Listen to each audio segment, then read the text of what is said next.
La langue française, c'est bien plus qu'un outil de communication, c'est un pont entre les cultures. Nous sommes au siège de l'Organisation internationale de la francophonie à Paris, où se tient la conférence de presse en vue du 19e sommet de la francophonie sur le thème « Créer, entreprendre et innover en français ». Le sommet prévu les 4 et 5 octobre 2024 se déroulera entre la Cité internationale de la langue française, située au château de Villiers-Cotterêts, et le Grand Palais à Paris. Parmi les intervenants aujourd'hui, Auréa Vendée, directrice de la communication de l'OIF, a mis en avant le programme du sommet avec la passation de services entre la Tunisie et la France, l'ouverture du village de la francophonie et enfin des débats autour du sujet des jeunes à l'ère du numérique. Vu que le thème choisi s'adresse à la jeunesse,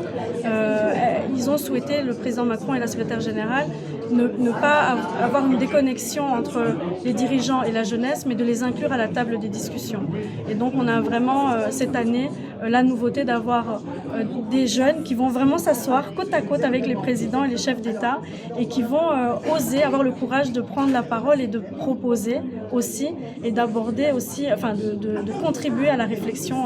des dirigeants. Donc ça c'est un moment, on est assez fiers de ça parce que je pense que ça ne se passe pas souvent sous ce format-là, c'est assez innovant et on est très curieux de voir comment ça va se passer et ce qui va en sortir. De son côté, François Vandeweijl, secrétaire général du sommet, a précisé les enjeux spécifiques pour la France en tant que pays hôte et pays qui souhaite s'inscrire dans un système plurilingue. Pour ce sommet, 2 nouvelles innovations ont été mises en place, notamment avec la création d'un festival pour la première fois de la francophonie, mais aussi un salon de la francophonie qui ouvrira du côté de la station F. Ce sommet qui réunira 88 États membres de la francophonie pour aborder des sujets comme l'intelligence artificielle, les défis numériques, la transition énergétique sera également l'occasion de réfléchir aux défis à venir, notamment pour la jeunesse francophone. Je suis Charline Kwa depuis le siège de la francophonie à Paris pour Africa 24.